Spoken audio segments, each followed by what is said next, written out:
여러분 반갑습니다.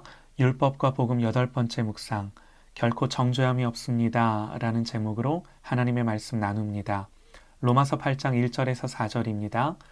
그러므로 이제 그리스도 예수 안에 있는 자에게는 결코 정죄함이 없나니 이는 그리스도 예수 안에 있는 생명의 성령의 법이 죄와 사망의 법에서 너를 해방하였음이라. 율법이 육신으로 말미암아 연약하여 할 수 없는 그것을 하나님은 하시나니 곧 죄로 말미암아 자기 아들을 죄 있는 육신의 모양으로 보내어 육신의 죄를 정하사 육신을 따르지 않고 그 영을 따라 행하는 우리에게 율법의 요구가 이루어지게 하려 하심이니라. 아멘. 하나님이 왜 율법을 주셨을까? 이 질문을 다시 한번 생각해 보시죠. 분명히 율법으로는, 행위로는 구원받을 수 없습니다. 그럼에도 하나님은 율법을 주시고 지키라 말씀하셨습니다. 그 이유는 자명합니다.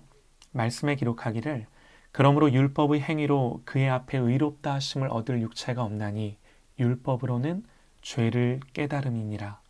또 그런즉 우리가 무슨 말을 하리요? 율법이 죄냐? 그럴 수 없느니라. 율법으로 말미암지 않고는 내가 죄를 알지 못하였으니 곧 율법이 탐내지 말라 하지 아니하였더라면 내가 탐심을 알지 못하였으리라. 이렇게 말씀합니다. 이처럼 율법은 철저하게 죄를 죄가 되게 합니다. 이것은 너무나 중요합니다. 여러분, 사람이요, 어떻게 자아를 부인할 수 있겠습니까? 어떻게 나에게는 소망이 없음을 알고 절망할 수 있겠습니까? 어떻게 나에게 선한 것이 없음을 알고 내가 복음이 필요한 사람이라는 것을 깨달을 수 있겠습니까? 그것이 율법의 말씀에서부터 시작하는 겁니다. 로마서 7장 9절에서요. 전에 법을 깨닫지 못할 때에는 내가 살았더니 계명이 이름에 죄는 살아나고 나는 죽었도다 그럽니다. 율법을 통해 이런 생각이 들기 시작하면요. 심각해지는 거예요. 고민하게 됩니다. 근심하게 됩니다.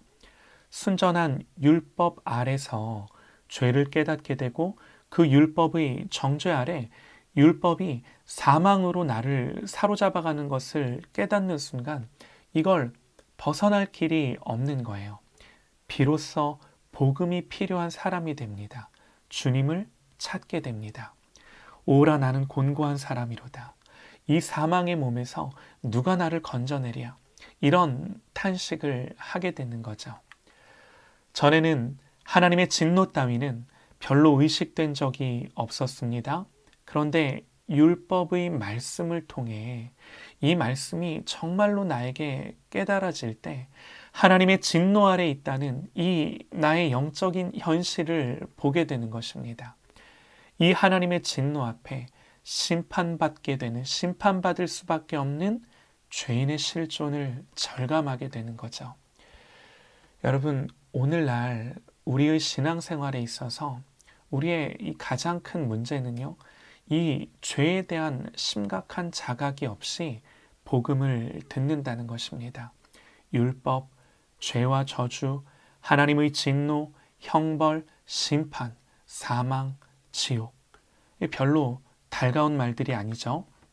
그러나 우리가 말씀을 통해 철저하게 죄인임을 자각하고 하나님의 진노 앞에 두려워해야 하는 겁니다. 여러분, 세례 요한을 아실 겁니다. 그의 사명은 주님이 오실 길을 준비하는 것이었습니다. 그는 구약의 마지막 선지자였습니다. 그가 소리가 되어 외쳤던 말씀이 무엇입니까? 독사의 자식들아, 누가 너희를 가르쳐 임박한 진노를 피하라 하더냐.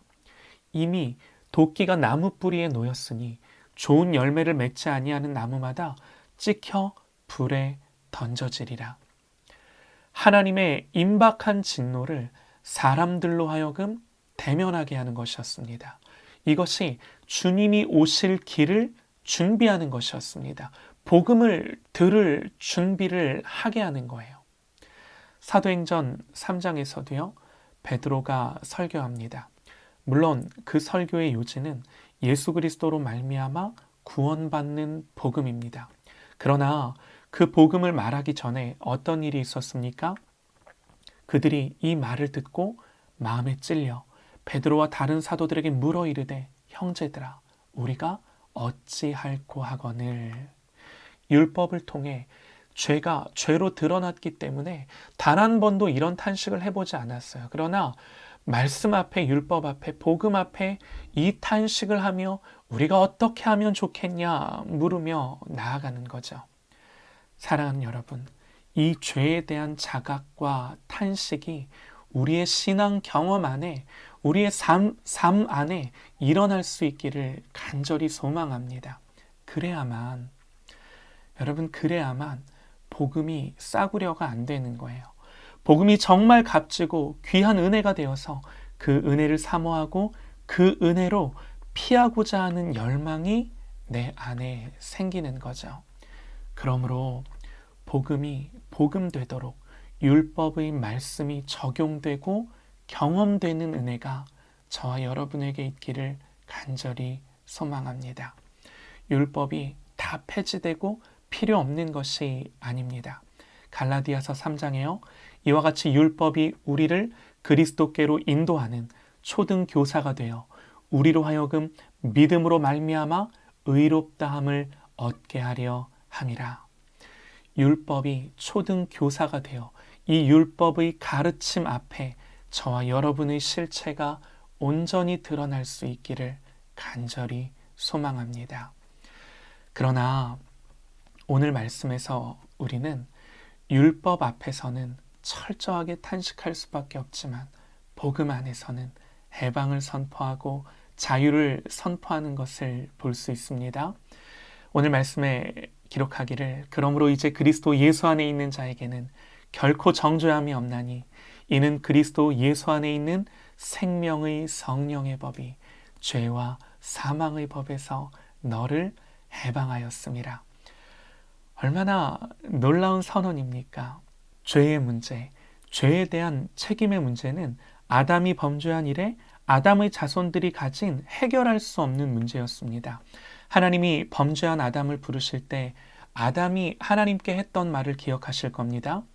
아담아 내가 어디 있느냐 그랬을 때 내가 동산에서 하나님의 소리를 듣고 내가 벗었으므로 두려워하여 숨었나이다. 이것이 바로 정죄에 대한 두려움, 죄책, 죄에 대한 책임감, 이 죄로부터 오는 정죄감의 문제입니다. 인간은 여기서 벗어날 수 없습니다. 그러나 그리스도 안에 있는 자들에게는 이 율법의 정죄가 더 이상 없는 거예요. 정죄에서의 해방입니다.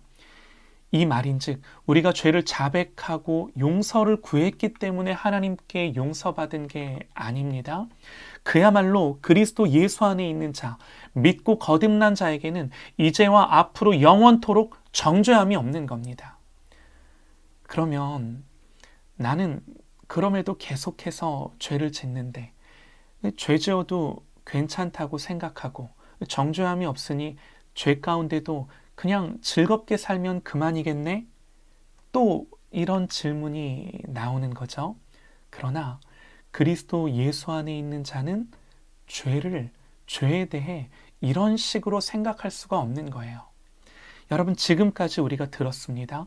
죄에 대해 그렇게 생각하면 그리스도 안에 있는 자가 아닙니다. 그러면 우리가 여전히 죄 가운데 살고 있는 것을 우리가 어떻게 생각해야 하나요?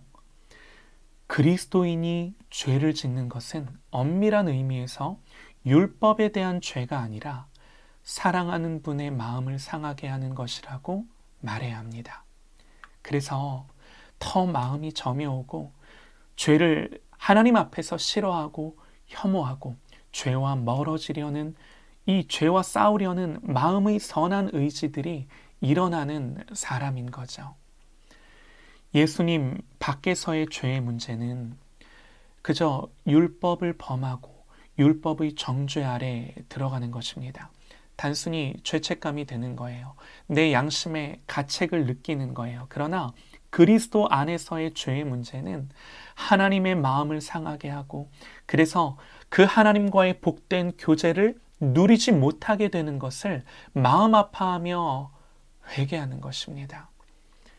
하나님의 자녀에게는 다시는 정죄는 없습니다.